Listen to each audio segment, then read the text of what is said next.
Qutub Minar. This 73-meter tall tower that has imperiously lorded it over the city of Delhi for hundreds of years actually still remains the tallest brick minaret in the whole world. Its history is more than just a simple story. So what we know is that the first ever Muslim ruler of India, the first Sultan, Qutb-ud-Din Aibak, commissioned this minar in 1199 AD when he was a commander for the Ghurid ruler Ghiyasuddin Ghori.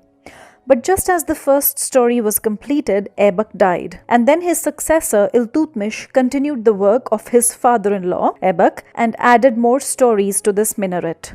Aibak and Iltutmish both had started out in the same way. They were both slaves who ultimately became kings. As young boys, they were sold and resold from one master to another in the markets of Persia, which is also why their dynasty, the first ever Muslim dynasty in India, is called the Mamluk dynasty. Mamluk in Arabic means property, and slaves were a property. Both Iltutmish and Aibak spent their childhood slave years around the city of Jam in Afghanistan, which has a similar minaret as the Qutub Minar. So it's quite probable that that minaret shaped the idea of power and rule in their minds, and which is why they tried to make the same one when they became rulers. But the Qutub Minar could not possibly have brought the joy that it brings to its visitors now, back when it was built to the natives of Delhi. Because back then, coming of the Ghurids to Delhi was the biggest ever power shift people had witnessed. The Ghurids had defeated the Rajputs and established the first ever Muslim rule in Delhi. Imagine the confusion and the horror of the people of Delhi. But history is always written by winners. The Qutub Minar is trying to tell us so many things through its Arabic and Nagori writings. These inscriptions tell us of Qutb-ud-Din Aibak destroying some pavilions that had existed on this site before the Minar, but there is no mention that he did this to raise any Minar in their stead, which throws us entirely off balance, because if the pavilions were removed to build a minaret, that's exactly what the prescriptions would have proudly told us. But they don't. From these writings, we know that there definitely were Hindu temples that were reshaped, remodeled in some way. Looking at the inscriptions, we don't even find any mention of Qutb-ud-Din Aibak himself either, except just one actually.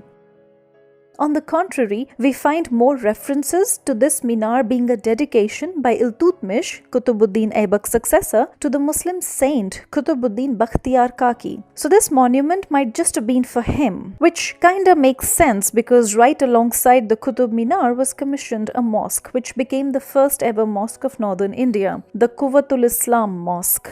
And the idea is that this minar was supposed to be used by the muezzin for the azan call, except that the Qutub Minar is 5 stories tall. It has 379 steps, which is a nightmarish prospect for any old muezzin to climb 5 stories a day, 5 times, and scream out an azan which nobody on the ground would be able to hear, let alone in the neighborhood. And would it really be okay for a place with such a religious purpose to still allow remnants of the previous Hindu religious structures, like these lotuses, these kalashes, these temple bells, to stay when they could just as easily have been smashed and removed like many others clearly were? Another evidence suggests that Qutub does not come from Qutb-ud-Din Aibak's name or the saint's name, but that in Arabic it actually means astronomy. This leads us to the fact that Mehroli comes from the Sanskrit word Mihir Avali, coming from the time when Varaha Mihira, the astronomer under King Vikramaditya, lived in this region around 4th century BC and had a tall tower for astronomical study surrounded by 27 pavilions for the 27 constellations of the Hindu zodiac.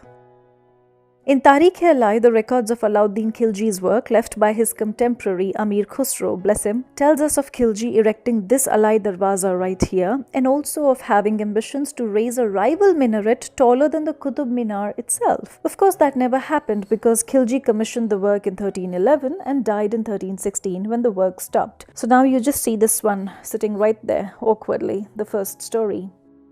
I guess we'll never completely know the history of the Qutub Minar, and that's because records are lost. History does not happen in a clear linear pattern, and sadly it is written by winners, rewritten by the ones who win next, or manipulated by the ones who couldn't get to write them in the first place.